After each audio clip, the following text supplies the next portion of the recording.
ETF index mutual funds నేర్చుకుని stock మార్కెట్లో రాణించాలనుకుంటున్నారా? వెంటనే ఈ నెంబర్కి కాల్ చేయండి.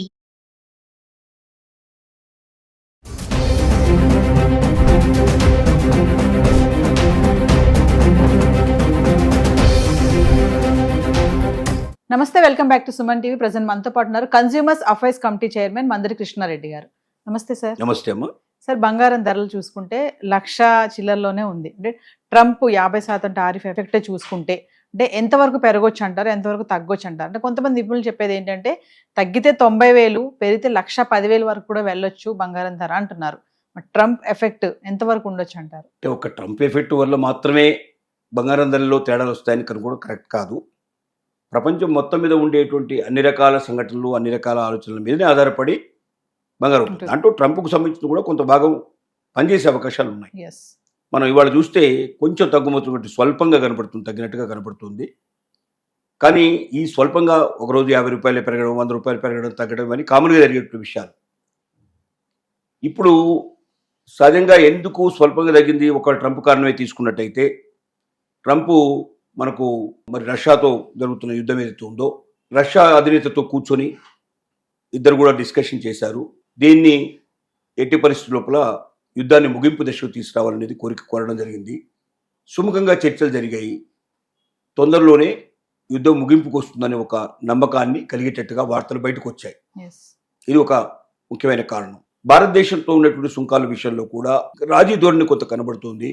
ఇంతకుముందు డిస్కషన్స్ ఉండవు, ఎట్టి పరిస్థితుల్లో ఇంకా ఏ రకంగా కూడా నేను వాళ్ళతో చర్చించను అని చెప్పినటువంటి ట్రంప్ మళ్ళీ చర్చలు ప్రారంభమైనాయి. చర్చలు సుముఖంగా జరుగుతున్నాయి.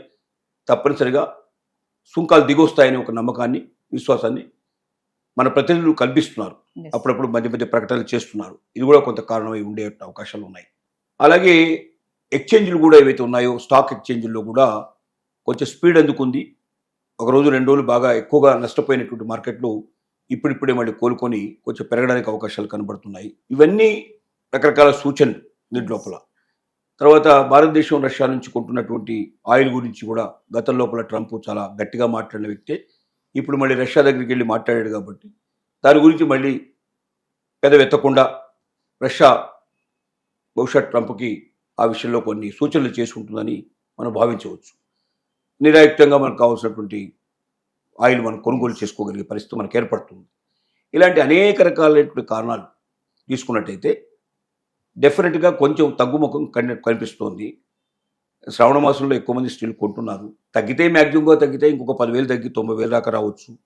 పెరిగితే కూడా ఇంకో 10,000 పెరిగి 1,10,000 దాకా రావచ్చు. ఇంతకన్నా మించి మాత్రం ఇంత తొందరగా మార్పు వచ్చే అవకాశాలు కనపట్టలేదు.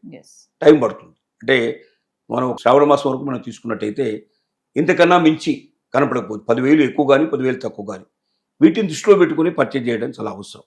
ఎందుకంటే తగ్గుతుంది, కొంచెం తగ్గింది, ఇంకా తగ్గుతుంది అనే ఆశతో కొనకుండా ఉంటే కూడా మళ్ళీ పెరిగితే 10,000 రూపాయలు డిఫరెన్స్ వచ్చినట్టయితే మరి తులానికి 10,000, 5 తులాలు కొనుక్కున్నా, 10 తులాలు కొనుక్కున్నా 50,000 డిఫరెన్స్ వస్తున్నా కూడా మహిళలు ఎక్కువ కంగారు పడుతుంటారు.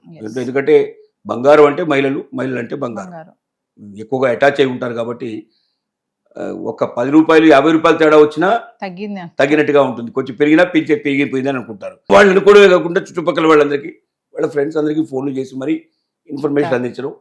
వాళ్ళు మనకు వాట్సాప్లో వచ్చాయి కాబట్టి వాట్సాప్లో ఇన్ఫర్మేషన్ పంపించడం ఇట్లాంటి సహజంగా జరుగుతుంటాయి.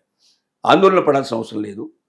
మ్యాక్సిమం 10,000 రూపాయలు మాత్రమే డిఫరెన్స్. తగ్గినా పెరిగినా అంతకన్నా ఎక్కువైతే వచ్చే అవకాశాలు లేవు. కానీ అప్పులు చేసి మాత్రం కొనకండి. ప్రతిసారి మనం పదే హెచ్చరిక మనం ఏం చేస్తున్నాం అంటే అప్పు చేసి బంగారం కొనడం సరైనది కాదు. ఎందుకంటే ఏ క్షణంలో తగ్గుతుందో ఏ క్షణంలో పెరుగుతుందో తెలియదు. కాబట్టి వడ్డీ తెస్తే వడ్డీవాడు మాత్రం ఖచ్చితంగా నెలగానే ఇంటికి వచ్చి కూర్చుంటాడు. కాబట్టి వడ్డీ పే చేసుకుంటూ మనం బంగారాన్ని కొని అది పెరిగిందనో తగ్గిందనో ఆందోళన పడేట్టు పరిస్థితి, మరి ఇంకెక్కువ ఆందోళనలు ఉంటాయి. ఎందుకంటే మన డబ్బులతో మనం కొనుక్కున్నప్పుడు పెద్దగా ఆందోళన ఎక్కువ ఉండవు. కానీ వడ్డీతో డబ్బులతో మనం తెచ్చినట్టయితే, కొనిపెట్టుకున్నట్టయితే పెరిగితే సంతోషపడతాం, కానీ తగ్గితే మాత్రం బాధపడతాం. ఆ బాధ మరింత ఎక్కువ ఉంటుంది. అప్పు ఎక్కువ కట్టాల్సి వస్తున్నట్టు మనకు వ్యాధిని కూడా మనకు తెలుస్తుంది. కాబట్టి అప్పు చేసి పప్పు కూడా తినకుండా అప్పు చేసి అదే మరి బంగారాన్ని కొనేట్టు ప్రయత్నం చేయకండి. రెండోది, బంగారం ఎవరైనా డబ్బులు ఎక్కువ ఉండి బంగారం కొనదలుచుకుంటే మాత్రం ఆభరణాల రూపంలో కొనకండి. అది మిమ్మల్ని చాలా నష్టాన్ని చేకూరుస్తుంది.